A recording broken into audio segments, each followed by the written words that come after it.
Thanks for joining us today to discuss life and godliness with Rick and Angela Carter.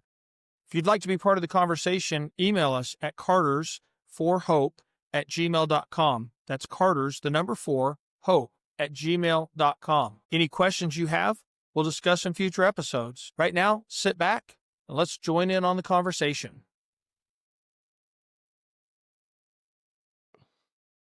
Hello, everyone out in podcast land. We are in Arizona still. This is our new Different set. set. All right. We're in Phoenix at Calvary Baptist Church, their missions apartment, and we're actually going to be in Tempe tonight. We had a great meeting out in Coolidge last week. It was excellent. And really good time there with the Gattons, and enjoyed our time there. So we are talking today about preparing for retirement. That's our topic. That thing that nobody thinks about until they're there. As expert preparationers. Right. So, okay, this is something maybe, every pastor would probably understand. Matter of fact, the first question I get from pastors is, did you opt out of Social Security? That's not a question normal people have about retirement. Because normal people don't get that option. Right. When we were 18, they were, like everyone was saying, all this, CLA and others, I believe, is what I was told anyway. I won't say adamantly CLA said to. Everyone told me that, everyone says opt out of Social Security because it's not going to be there. It won't be there when you get there anyway, and you just need to be done with it and move on, kind of thing. And that was everyone we knew was doing that. And so we did at 18. And so as a matter of fact, when you opt out of Social Security, though, that that only accounts for your church income, not for your secular work income. So because I was in a situation where I did work for a number of years, you have to have 10 quarters to qualify for Social Security. I do qualify minorly for Social Security. Very minorly. Because I did work 10 quarters, but I only worked enough to support my preaching habit. So that was my downfall. So we're not going to be retiring on Social Security. I can tell you that. Nope. And most people aren't, actually. Most people won't retire on Social Security. But we are looking toward, okay, how do we prepare for retirement? And we started looking at that a number of years back. Matter of fact, in our 30s, we kind of really started that preparation. And so I don't consider us experts on this topic. However, it is a topic that very frequently preachers do not talk about and don't prepare for. And I think it's something that needs to be talked about. Yes.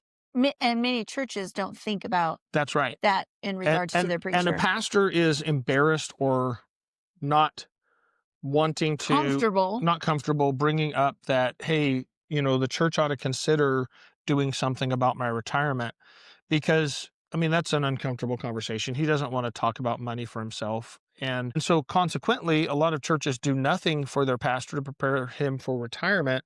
And then he doesn't have a way to step down and move financially forward. I know preachers who basically have had to, not that they don't want to be preaching, but they've had to stay on and to the detriment of the church, because they couldn't afford to not receive a pastor's salary. Even though it was meager, maybe it was what was keeping them from the poorhouse, literally. Mm-hmm.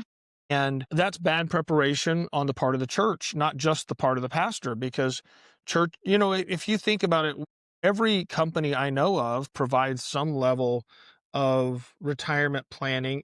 If it's more than just like a 401k, an entry-level job, something. If it's a professional job, they provide some level of retirement planning. Every company I've worked for that was a legitimate, reasonable company that wanted to keep people on, long term, had retirement planning, and yet churches often do nothing, at all, for retirement planning. Yep. And so we started at Beth Haven. I encouraged the church to do something. And initially we started with a simple IRA, with what's it called? The simple IRA is like a 3% match. A 403B. No, simple IRA. Oh. And that's a 3% match.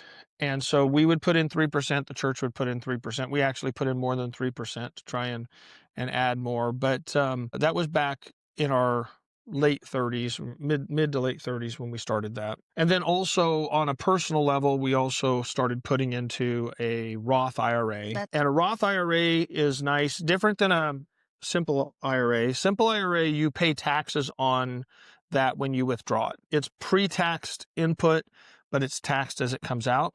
A Roth IRA is taxed before you put it in, and it's not taxed when it comes out.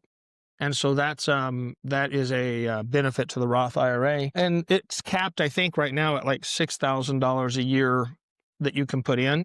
And to be honest, I never was able to put in $6,000 a year. But I did put some in, and so we've got some in a simple IRA, some in a Roth IRA. Not a retirement amount, to be honest. No. But we have some. We have something. Yeah. We won't starve the first month. The first month we're good, as long as we eat. No, we can't even eat that now. We started to say ramen noodles. We used to can't eat ramen noodles because of gluten. We can't eat macaroni and cheese. No mac and cheese. That's what we ate when we were real first in ministry. Well, I guess we could do pancakes. We could do gluten-free pancakes, but they're not cheap. But only for 1 month. They're not cheap. So anyway, but that is something that we were able to do. So the Roth was on us. The simple IRA is on with the church. The church helped contribute to that.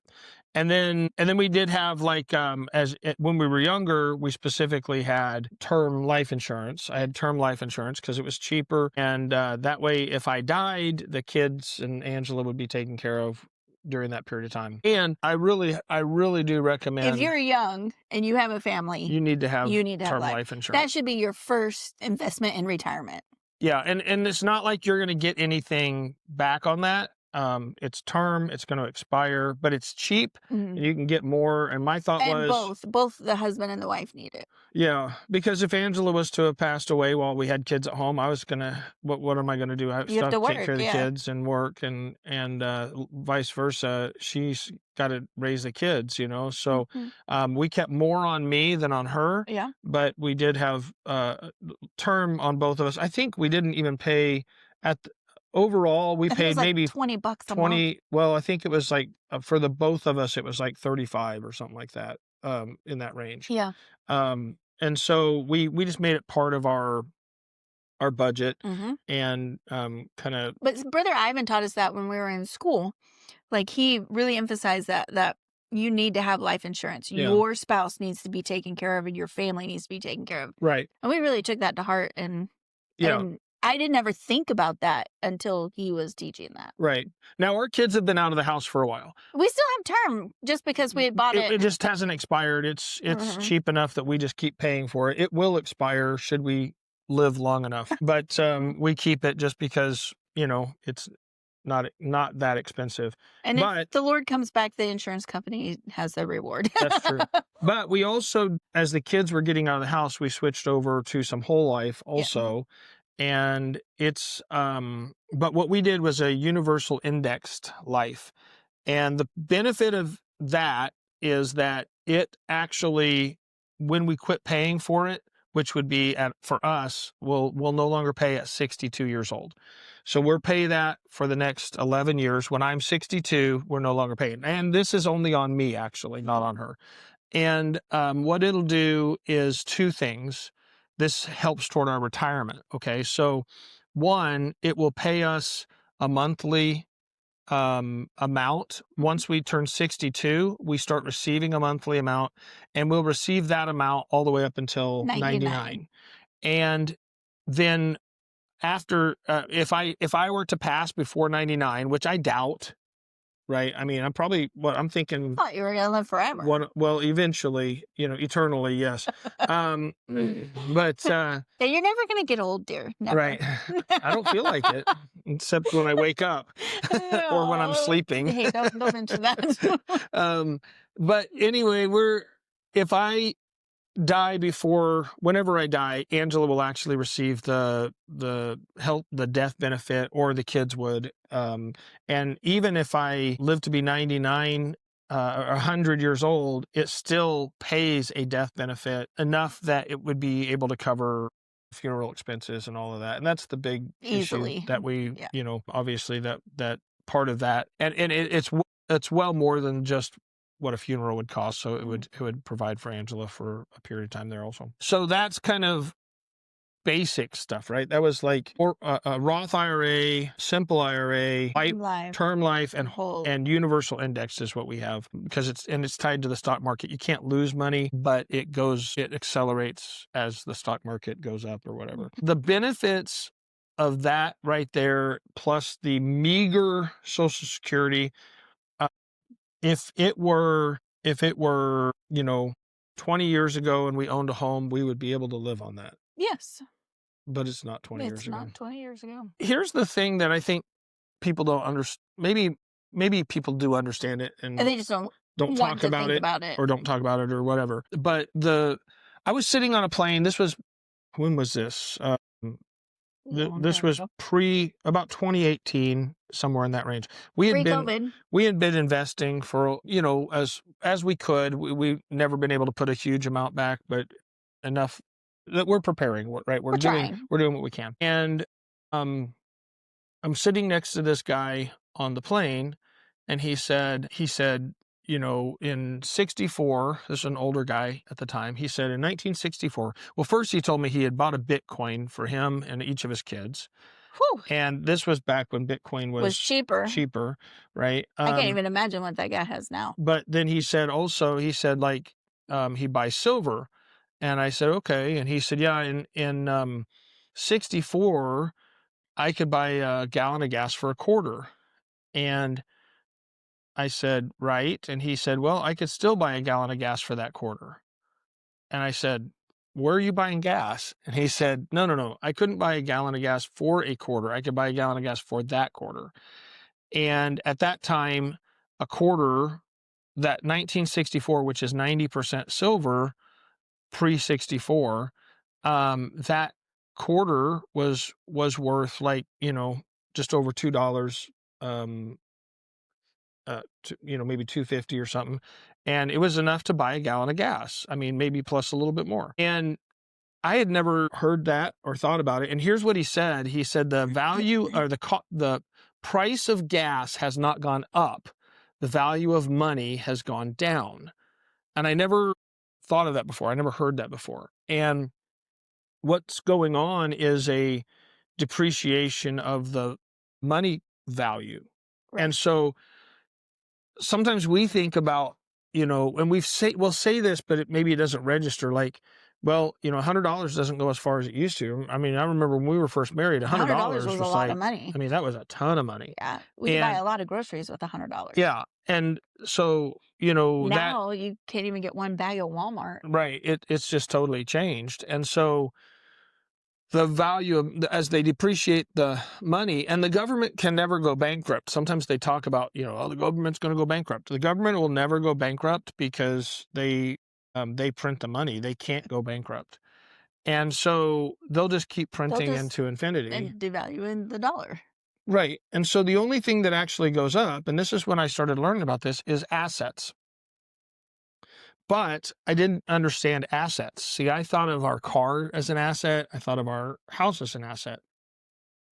And that's how most people think about it. But assets don't cost you on a regular basis. They make you money. They make you money. Or they appreciate without costing, right? So your car, you pay taxes on, you pay insurance on, you pay tags on it. It actually costs you money to own your car. Yes, it has some value, but it's not an asset because it costs you to keep. If you didn't have it and weren't paying insurance on it, you wouldn't, maybe it like a classic car that you're not driving, maybe, but you still pay insurance on it. You still pay tags and taxes. So, your house is the same way, especially like in Oklahoma. Our insurance and taxes on our house in Oklahoma were ridiculous. Were like half of our monthly payment. Or more. It was more. And it just, like, Yeah. You'd have to, I'd say for the house that we lived in when we were there, it was $9,000 to $10,000 a year to own our house. Mhm. So the only way a house is an asset is if it's generating more than it costs you, right? Same with a car. So if you owned a car, but you used it for Uber or you rented it out and you were making more than it cost to own it, then it's an asset. Right. But if it's not making more than it costs to own it, then it's a liability. So like a rental house can be an asset because it's generating more than it costs to own and that. So property can be an asset, but just your regular home is not an asset. It's Right. actually a liability. And I didn't understand that. I had started learning that, in 2018, Mhm. gradually, and in Well, you 2020, had been it's been a lot of, studying it before that because you had really but not talked to the church about retirement, just, but you hadn't really. I hadn't understood it personally. Right. Right. So that was an eye-opening moment that then I started studying in 2020 during COVID. I read a lot of books. I took some classes and various things like that. We had a Um, lot of time on our hands. I don't know what was going on during well, that time. we had time that we didn't have before, right? Like we couldn't go make hospital visits and things. True. So True. that was the reason for that. But and anyway, the thing is that I didn't understand assets. I actually thought of our car and our house as our assets, and they're not. And so in 2018, I started buying silver. Mhm. It was sub $20. It's now currently like $53 an ounce. Yeah. Um, And scarce. the other day when it was, this is the thing people don't understand. The other day when it was 50 an ounce, it was actually it's like 58 in China. Like they're paying an $8 premium to buy silver over there. Yeah. And it's going up. And why is it going up? There's people selling silver right now, and they're like, the price is, all-time high, and it's time to sell, da da da. But the thing is it's going up because they continue to print more money, and it's not a bubble. It's a asset that appreciates as the value of money goes down. And it does have a cycle like all commodities or stocks or whatever, but stocks are an asset. Silver is an asset. Gold is an asset. Property that generates income is an asset. Those type of things. The question is, if you can own it and it not cost you to own, then it's an asset, right? Meaning like silver doesn't make me any money in theory, but owning it doesn't cost me anything either. And it's appreciating over time as the value of money goes down, the value of silver goes up. And so I started, back when we started kind of more active investments, being more active, less passive in our investing, we started buying silver by the bucket loads, bucket loads. Well, there you have it, folks. But We would like to buy it by that kind of loan. actually, that is a unit of measure. Okay, so by the bucket loads. Hilarious. The thing is that we did buy some, and we're still, when we have extra, we buy some. I bought a dime yesterday. Like I know that's not that much. It was a dime. But a dime pre-1964 dime is worth over $4 now. Yeah. And so if I can buy silver at or below spot, I do. And you say, where do you find that at? Everywhere. And wherever we're at, I'll look and ask. And if I have the money, I say, if I can. So like the other day, we were with Brother Gatton, and we went over to a silver shop, a coin shop, and they had these silver dollars that were like themed for events and history and stuff like that. Yeah. But they were silver dollars. They're legitimate silver currency. They're 90% silver, which is, for one coin, is 0.7734 of an ounce. Okay. And they had them marked at $40. I had some cash. Okay. I had a couple $100 in cash, and they were marked at $40, but there was a sign that said $5 off, which made them $35 a piece. And when we were looking at them, it was like the silver content alone, not counting the coinage, which sometimes can add quite a bit. Right. not counting the coinage, the silver content alone, it was like only $1.34 under spot price. And I thought, with the coin itself, that probably throws it over spot. I mean, the coinage generally throws it a little over. It's not always, but it can. So I bought these silver dollars, a few of them, a couple of them. And then since then, that was silver on that day was only like 47. Yeah, it was under 50. It was like 47 something. Well, like today, well, I don't know today. Last night, it was like 52, right? So I haven't checked it today. And I have a little app on my phone I can add coins into and whatnot, and it tells me the value. Well, one of those that I bought is actually valued at more than double the silver price. Right. And I didn't know that when I bought it. I bought it based on silver content alone, right? And I don't consider it like an expenditure because it's silver. It's an asset. So essentially, I sold my fiat into an actual currency because silver is a store of value, and it's a currency. It's biblical currency. That's what they used in the Bible. You sold your fiat. I sold my fiat, my dollars, for silver. I think in the car. I'm like, we never own a fiat. Dollar bills are called fiat currency. Dollar bills are called fiat currency. I sold essentially what I looked at is I was selling fiat dollars for a currency that was going to go up versus a currency that is going down. Right. And okay, so this is the crazy thing. Since I bought those a week ago or whatever it was, okay, the value of those coins is $40 higher than I paid for them now. It's pretty good. And that's the whole point. And it's not all silver based. It's because also one of them has a higher value than just the silver content. And so that's what I'm talking about too, is having an eye toward, if you do have currency and you're not needing it, obviously you don't use the money that you need to pay your bills or whatever. Or buy gas.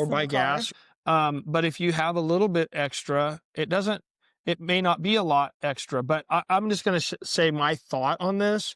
And I've told Angela and I've talked about this. She loves talking about this topic. I've talked to a couple other preachers about it.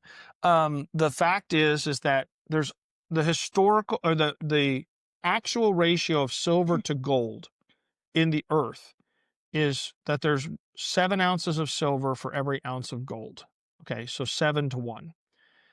The historic price ratio of silver to gold is 14 to 1. Anytime silver has gotten to an 80 ounce to 80, the value is 80 times less than gold, silver has gone on a run. That's a historical fact. And at one point in the last year or so, it was almost 100 to 1. It's now just in the low 80s to 1. Gold keeps going up. Silver's going up. I personally expect silver to go up dramatically more than gold is going up in the near future. There's a shortage in various different places right now, and I think that the silver is going to be going up faster than the gold, which we already see since we've started looking for it. Right. Like now is getting harder to find it. But if the silver was at a historical ratio, right, it would be like several $100s an ounce versus, $50 an ounce. But that's just another way that we're preparing for retirement. So it's not like our only plan, and it's not even our major, but it is a part. Like we've over the years buying a little silver here, a little silver there, and I would be careful if it goes up. The problem is when silver goes to $100 an ounce, people go, oh, we need to buy silver, and it's already there, right? So it's like, is it always a good idea to buy things? Don't buy stocks, don't buy commodities and stuff when they're in a hard run. And it hasn't yet been in a hard run. It's been a gradual slope, but when it goes vertical in value, that's not the time to buy. Right. That is a time to look for something that's not that way yet. And Look this for is something that's going the other way. this is like antithetical to how we feel and think. It is completely, Because which is why I don't do the investing. Angela's constantly like, no, We look, should sell. that's going up fast. We We need to should get in sell. that. But the problem is that if you get in things that are going up already, there's people that got in way down here, Yeah. and they're going to take profits, and the value comes down. So you look for things that are at a low point, that are at a support point. Well, and I think too, one of the things that I have enjoyed about you learning about retirement is you always say this: don't put everything into one. Yeah, diversity. Yeah, diversify. Although, Warren Buffett, I think, is the one that said, if you understand what you're doing, you know, and I'm misquoting this, but diversity is for people that don't know what they're doing, basically, which is me. I'm not a financial guru. I'm not watching the markets all the time, but enough to know. Well, because, but the thing is you always say not everything's going to run at the same time. Right. So if you diversify, then some things are going to go, and then you can take your profits whenever it reaches its whatever, and then you can invest it in to the next thing that's going to go, or that's whatever. That's kind of the hope. You're never going to hit the bottom or the top, probably, but if you're not investing in the top, you're investing toward the bottom. You can sell toward the top, and because retirement is about longevity, not just in the moment. Right. You got to be able to take care of. You don't know how long you're going to live, right? Unless you check the expiration date on your everybody thinks certificate. Everybody thinks the Lord's going to come back today, which I really hope he does. Please, Lord. But you have to plan for him not yet. Yeah. So anyway, so that the silver, and that is something that we have invested in over the years, also on a side. And that's not our main investment. It's not, but it is an investment, and if it goes up to a couple $100 an ounce, it's going to be a help to us, right? I mean, that's a reality. So, and if it doesn't, it's not going to kill us, because we've used only side money to do it, right? So anyway, then at a certain point, the church also moved from the simple IRA to a 403B. And I'll put a plug in for Solomon Ministries, who helped us. And so pastors, if you reach out to Brother Sanders with Solomon Ministries, he was a big help to us. And he actually came in and taught on He actually helped us with our whole index, whatever thing that we have. The universal index life. Yeah. And also, but he also taught in our church, and he taught on just principles of retirement for our people, which is beneficial for them. And he also taught on the necessity of preparing for a pastor to be able to retire, so that the church isn't, on the hook for taking care of him when he's not able to pastor, and so forth. A little preparation on the part of the church can help prepare for that. And I know that mentally, a lot of times as preachers, we're like, well, we don't have enough money to put in retirement. We're just going to have to die in the pulpit, or we're just going to trust the Lord, which we ought to trust the Lord. And by the way, even if you have enough money today to think you could retire, you're still going to have to trust the Lord. Right. And churches, well, we were spending all our money on this ministry, that ministry, but it's like tithing in many ways, if you make it a habit. If you make it a practice, you have enough, So anyway, he was helpful to set up a 403B for our church. Now, 403B took off the 3% limitation, and it made to where the church was able to contribute. And so we have a 403B. The nice part about the 403B is there's no taxes on the withdrawal, because you can withdraw it as housing allowance, because how it's staged going in. And so even if we're not pastoring, it'll still be considered that, and we won't have that's what I'm told. I'm not a tax expert or a investing expert, but what I was told was that we would be able to withdraw it tax-free. Now, if you're counting that Social Security, which we'll have to pay taxes on a little bit, not a lot of Social Security. There's not a lot We're there. not going to get much Social Security. That is Roth IRA, we don't have to pay. The simple IRA we'll have to pay taxes on. That's two things that we'll have to pay taxes as we withdraw the bits that come out of that. And then there's the Roth IRA, we don't have to pay. Silver, which you direct sell and you don't have to pay taxes on, is my understanding. If I'm wrong, then check with your tax attorney, because I believe that you can buy and sell it without having to pay Pay taxes tax, yeah. on the current, because it's a currency. And then um, the 403b that we don't have to pay taxes on. So essentially 5 different areas of investing that we don't have. Retirement. Now then, there is one other that we have put a little bit into, and I talk about with. There's not many people that talk about it. No. And that is to crypto. I mean, none of these things do we have a lot in. Every once in a while, I'll be like, okay, I'm not going to put any more in that. I'm going to do this or that. And I have put a little bit into crypto because I do believe that like the whole financial system is moving onto that. At some point, all the currency is going to be digital. I at first did not want to do this, actually, No. and we actually talked a lot about this. Yeah. And I have a friend who did Bitcoin. Yes. Back when Bitcoin was like sub 1,000, he was like telling me, buy Bitcoin, he's not a preacher. Buy Bitcoin. And I And we were literally like, that's gonna be that's the devil's currency, Yeah. and we're not going to do it. And I realized that, I believed that the devil could have come back 30 years ago when there was no Bitcoin. What would he have used then? I don't, he would have just used whatever was there, right? So is it maybe a one world currency? Most likely, but it might not be. I mean, we've been preaching that the Lord his return is imminent for, over thousands of years. And it is imminent. It could happen at any time. But also I'm going to, until his return, now short of putting a sensor in my hand and my forehead. Which they are doing in different parts of the world. They are, but I'm not. No. But short of that, we'll be using whatever currency there is that's used. Obviously not taking the mark of the beast, and there's a lot of debate. And I literally went to the checkout store checkout store? Yeah, the grocery store, the checkout stand in Washington, and they had a thing where you could scan your hand for payment. Oh yeah? Yeah. Where was that? It was in Washington. I can't remember the city. Those people in Washington. But I just stopped and I looked at it and I was like, oh my goodness. Yeah.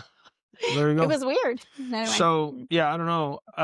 But short of that, we'll be using the currency that's available. You're gonna have to live, Anyway, so we put a little bit into that. I would be cautious about putting money into that, especially here's the thing about investing. Investing isn't gambling if you don't gamble. Right.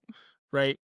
I have a problem with the idea of investing where it's I'm going to get rich quick, or I'm going to get rich buying this thing, and within 6 months you're gonna be able to retire and stuff like that. That's a gambling thing, and I don't believe in gambling. I believe that we ought to live by faith, but we ought to live by prudence also. Preparation, go to the ant slugger, and we're to prepare for through the summer for the winter, right? Summer being the days when we can work, and the winter being the days when we can't. I believe a good man leaves an inheritance to his children's children. And so that means he's prepared and he's laid up in store and so forth. But I don't invest even on the crypto side. I only invest in things that have a legitimate business use. Mm-hmm. That's kind of my standard. And a little bit of research, you can find that out. Is it a legitimate business use, or is it what they call a meme coin? I don't invest in meme coins. I don't invest in things gambling. That's gambling, in my opinion. I invest in things that have a business use. Now, in 2020 is when I put my first little bit of money into crypto. And I had been researching it. Like I said, I have a friend who had been encouraging it, and I'd been researching it, and I kind of came to the conclusion that Ethereum at that time, Ethereum is it's a business use crypto. It's what's going to be used for many different business practical purposes. So when the crash happened, I had like $1,000, and I put that $1,000 into Ethereum, and I just put it in. I kind of parked it there during at the apex of the crash. I didn't know it was the apex of the crash. I just thought, wow, it went down a lot. It seems like a good time to invest. So I put money in. And then over a year and a half later, I cashed out. Didn't know I was within a couple $100 of the top. I just thought, I've made a lot of money on that. I'm going to pull it out and set it aside for something other use. And then it ended up crashing again. but I realized at that time that it had high growth potential and it's a decent investment if it's managed as an investment and not as a gamble, right? And so I put bits and bobs in here and there over the last couple of years when it was low, and it looks like it's poised to, go up. We'll see. Our big goal is to be able to retire. It's not to get rich. And we have not been able to invest enough to get rich. That is what it is. We haven't made enough. But we want to be prudent with what we have and prudent with what we can invest.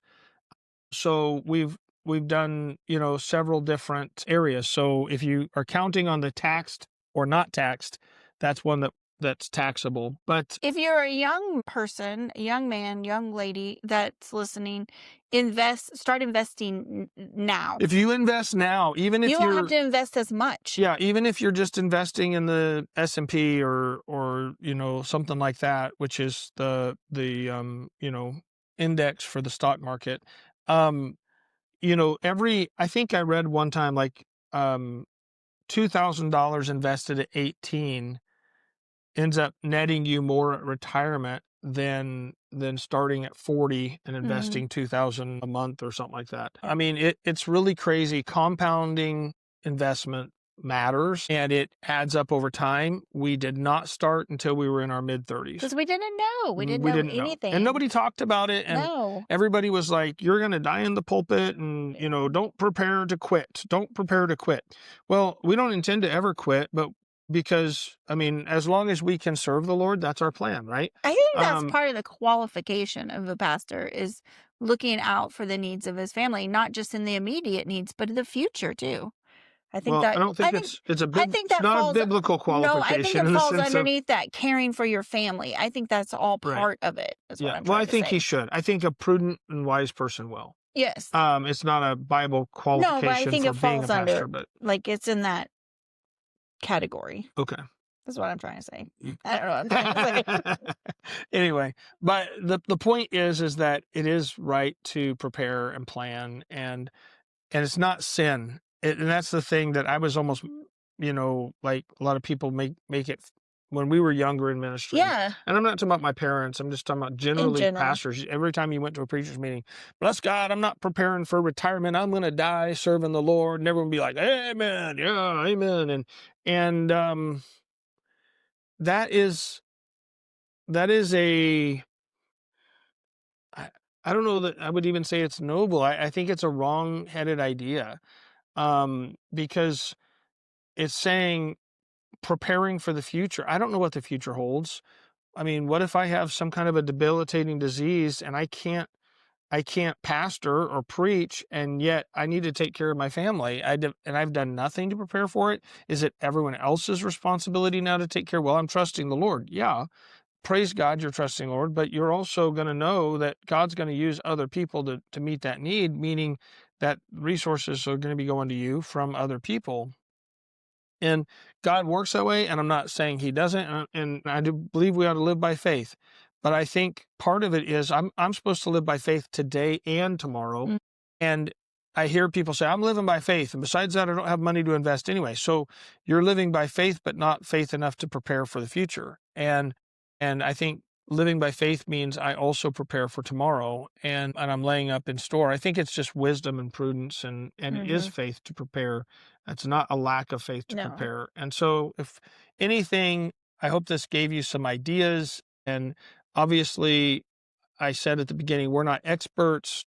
We have not yet retired. We don't know what it's going to be like when we retire and where we're going to be, but it won't be for a lack of effort on our part that we maybe don't have something or do have something. It'll be, it is what it is. We're going to have to trust the Lord then. We're trusting the Lord now, and we're trying to be prudent and wise. And that's really the thing I would just encourage people to do. Yeah. Yeah. Prepare. Don't just think about today. Think about tomorrow. Right. Too. And so maybe you're not in ministry and this hasn't applied to you in relationship. I think everything we've said could apply to you, but let me really encourage the people that are not in ministry. Make sure your church is doing something for your pastor. Yeah. Make sure your church is doing something to help prepare your pastor for the future. Your church is going to be better off for it. Just as much as you want your company to help you prepare for the future, the church should help the pastor prepare for the future. And it should be his, and it should go with him if he leaves. Yeah. It should not be the church's to hold on to for the next pastor. It's for him. He's ministering to you, and it ought to be his. And like I said, there are ministries like Solomon Ministry that can help with that and being able to put stuff together. So really encourage you to be proactive in that and plan for the future. So, all right. Bye. Before we go. Carter's the number 4 hope@gmail.com. And check us out on Facebook. I put out a survey and nobody responded. So check us out on Facebook. We have found out, though, that they categorized it as a business. I don't know what's somehow, going so on I'm with not that. sure I don't know about that. We're definitely not receiving income from this. So no. Anyway, this is a liability and not an asset.